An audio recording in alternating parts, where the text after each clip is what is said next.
Police મહાનિરીક્ષક Shri Chirag Kordia, સરહદી range Bhuj તથા police અધિક્ષક શ્રી સાગર બાગમાર, પૂર્વ કચ્છ ગાંધીધામ નાઓ તરફથી જિલ્લામાં બનતા મિલકત સંબંધી ગુનાઓ શોધી કાઢવા તથા અટકાવવા સારું જરૂરી સૂચના આપેલી હોય,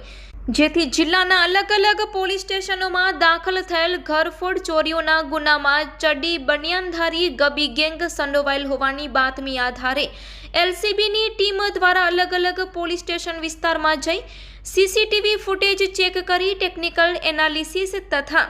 હ્યુમન સોર્સના આધારે આ ઘરફોડ ચોરીઓ કરનાર દાહોદ જિલ્લાના ચડ્ડી બનિયાનધારી ગબી ગેંગના માણસો સંડોવાયેલ હોવાની હકીકત જણાઈ આવતા નાયબ પોલીસ અધિક્ષક શ્રી સાગર સાંબડાના માર્ગદર્શન હેઠળ police inspector N Chudasama, LCB નાઓની આગેવાનીમાં police sub inspector DG Patel તથા એલસીબી તથા રાપર પોલીસ સ્ટેશનની અલગ અલગ ટીમો બનાવી આ ગુનાઓમાં સંડોવાયેલ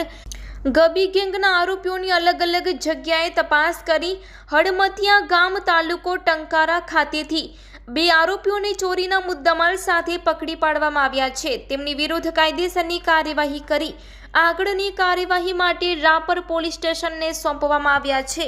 આરોપી છે મુહમ્મદ સનોફ નરિયાભાઈ વીરિયાભાઈ મોહનિયા, દીપસંગ ઉર્ફે દીપો સનોફ ગબલાભાઈ તંબોડિયા. આ બંને આરોપીને પકડી પાડવામાં આવ્યા છે,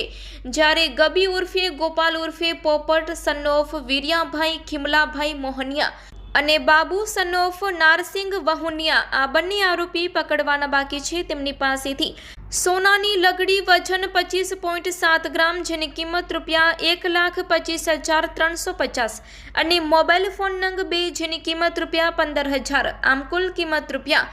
₹1,40,350ના મુદ્દામાલ સાથે ચડ્ડી બનિયાનધારી ગબી ગેંગના 2 આરોપીઓને પકડી પાડવામાં આવ્યા છે.